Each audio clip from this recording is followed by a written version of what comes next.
यसलाई साकार बनाइदिनु भएको छ।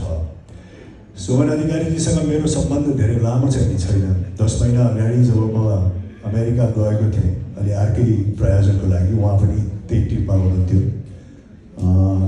1-1.5 महिना चाहिँ नि हाम्रो चाहिँ संलग्नता भयो, सङ्गत भयो र त्यसैको आधारमा चाहिँ जब यो कन्सेप्ट बन्यो त्यसरी चाहिँ नि हामी जोडेका हौँ र अत्यन्तै नै खुसी लाग्यो कि जुन कुरा चाहिँ नि अघि त होला नहोला, सम्भव होला नहोला, यसलाई साकार बनाउन सकिएला नसकिएला भन्ने बिन्दुबाट थालनी गरेर चाहिँ आजको बिन्दुमा हामी आइपुगेका छौँ।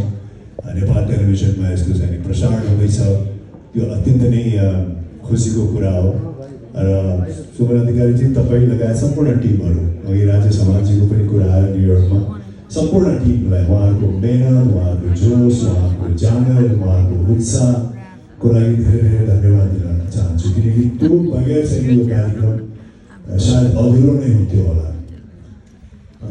र मलाई विशेष खुसी किन लाग्यो भने अब नेपालमै